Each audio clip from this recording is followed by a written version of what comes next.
A very good afternoon. This is my third DIY assignment in which I am supposed to select a home appliance, disassemble the appliance, identify the parts in the appliance and state the materials used for the parts, discuss the working principle, interesting points I have noted, and reassemble the appliance. I have to show its working before disassembly and after reassembly. I have to make a recording of the same and upload it on YouTube. So this is my membrane keyboard, also called as a capacitive keyboard from Microsoft. And to show that it works, if I show that I typed A, B, C, D, then as you can see, it has typed A, B, C, D successfully, and just typing in random names. Now you can see that the keyboard works fine. So now I am going to disassemble the keyboard and show its working. So let me just turn it over, and I have to disconnect it from my CPU so that I won't damage my keyboard. And very first there are 12 screws. I have unscrewed around 10 of them, and these are two more screws which I have to unscrew, and I will rotate it again. So this is the case of the keyboard, which has the keycaps attached to it. As you can see, it has a lot of dirt on it, so I have not cleaned it. And so this is the upper case of the keyboard, which has the apparent keys on it. You can see we type on this. Now this is the dome shaped membrane that is attached to the keyboard. Now it's also dirty. I'm sorry, I have not cleaned it. These have the dome shaped structures on it, which has this tiny pointed membranes which press against the matrix of the keyboard, which I will show right now.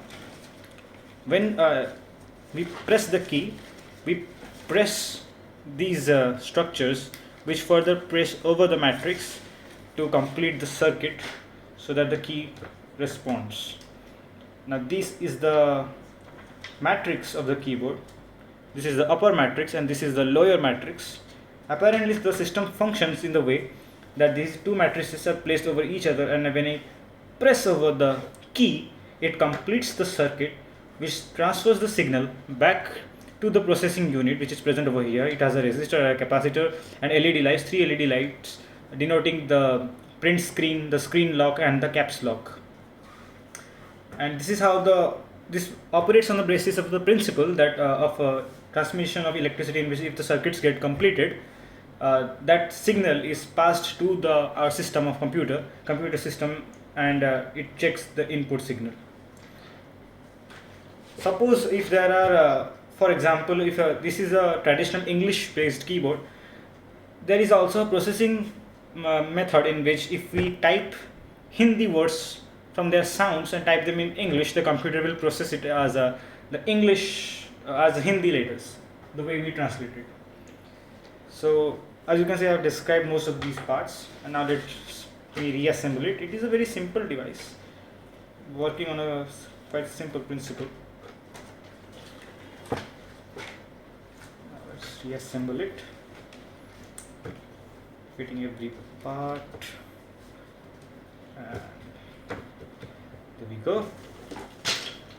And I will attach the case over here.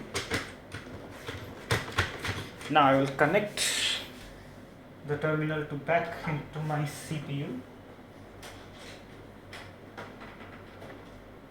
Wait a moment. Okay, I hope I have not broken it.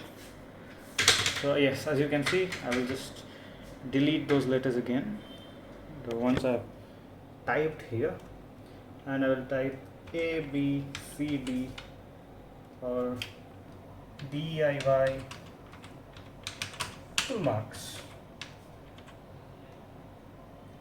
as you can see. So this is my third DIY assignment. My name is Prabhudutta Nayak of roll number 21EX10025, and I have to later attach the keys, so I will do that. As you can see, the keyboard worked perfectly before disassembly and after reassembly. Thank you and have a nice day. This was my DIY assignment.